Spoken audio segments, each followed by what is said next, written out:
Walt Disney sold magic, yet some of that magic drew a color line. Some of their very early cartoons was based on blackface minstrel shows, and those cartoons showed young audiences who was at the center and who was the punchline. So join us today while we talk about the dark history of Disney magic. I'm your host, Country Boy. This is One Mic Black History. If you like stories like this, you can find more stories like this at onemichistory.com. But without further ado, let's get started. Early American cartoons borrowed straight from blackface minstrel shows. The big lips, the wide eyes, ragtime gags, the jungle jokes. The stage tricks slid directly into ink and paint. Even the music carried it. In 1928, Mickey plays Turkey in the Straw, once known as Old Zip Coon, a minstrel favorite.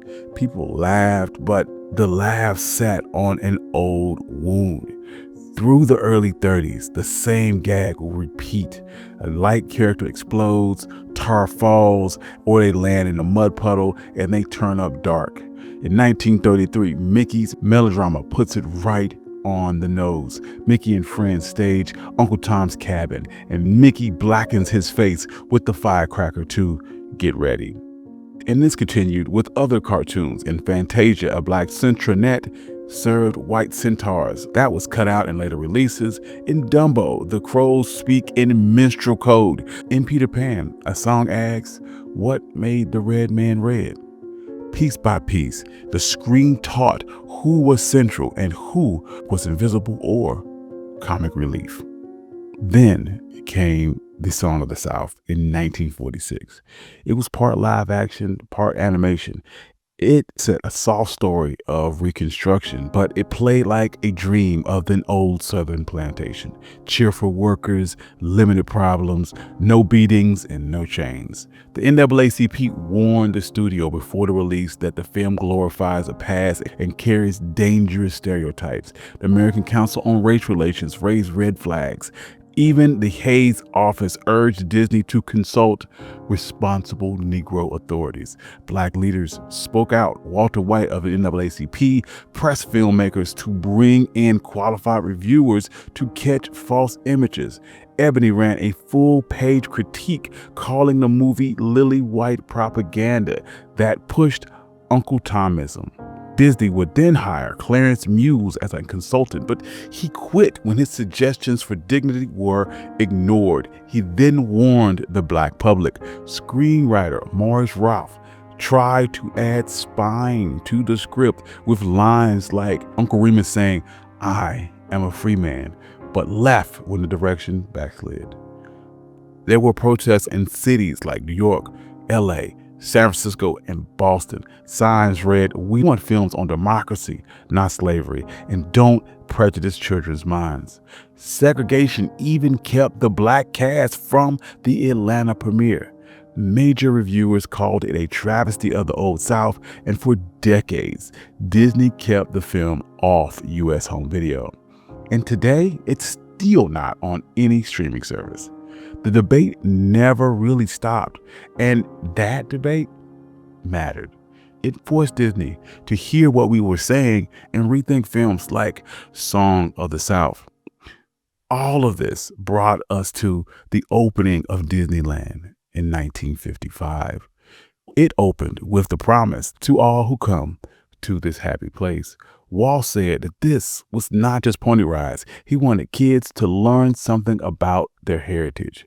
The TV specials matched that mission, cast the brand as a trusted teacher of good patriotic values. And this fit the post-war movement when America was redefining itself. Films and parks leaned hard on tradition to make the story feel safe. But innocence can be a filter. And to sell the Magic Kingdom, the rough parts had to be scrubbed away. Critics called it dystory. Disney plus distorted history. A early brochure even bragged, "In Disneyland, you'll see yesterday, tomorrow, and fantasy, but nothing of the present." That choice put a bright light on a white middle-class America and dimmed everyone else.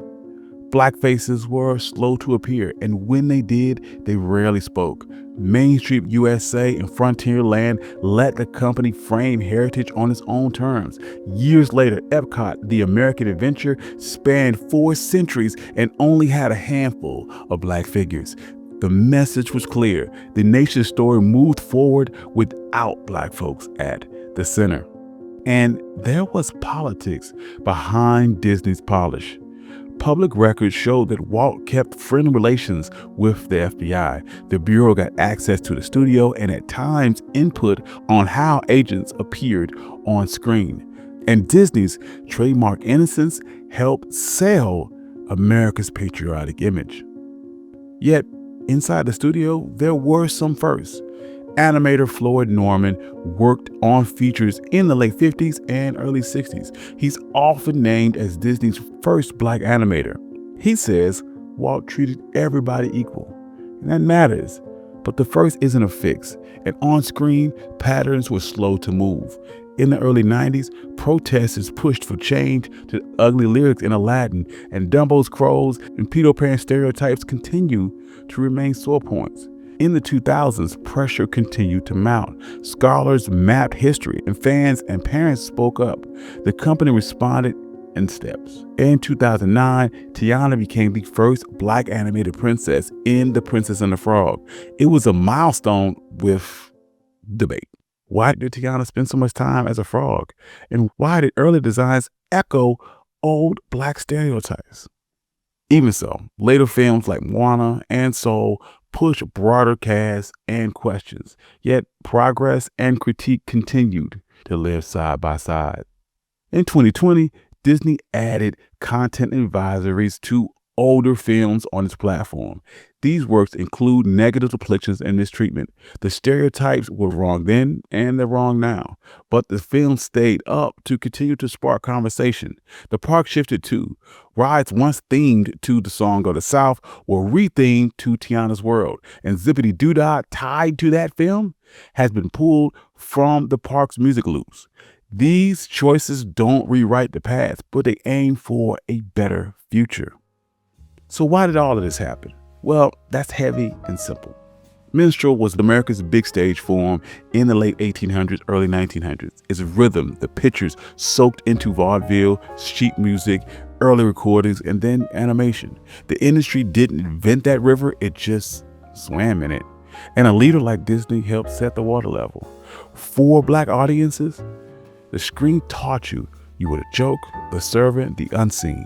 For white audiences, it taught you that you were the default. Watch it long enough, and that story starts to feel like truth, and it defines how people treat you in the real world. So why does any of this still matter? Cartoons aren't just cartoons. They are school after school. They teach who belongs, who's funny, who's dangerous, who's silent. And when we ask for more from those stories that we buy, we build a new normal for the next generation. We can enjoy the music, the artistry, and the memories, and still tell the truth about the color line behind the Disney magic. Love the craft, label the harm, and ask for a better tomorrow. Thank you. I'm your host, Country Boy. This has been One Mic Black History, and this has been the questionable story of Disney magic. If you like stories like this, you can find more stories like this at onemichistory.com. I'd like to thank all my financial contributors. Without you, none of this could be possible. Thank you all. Peace.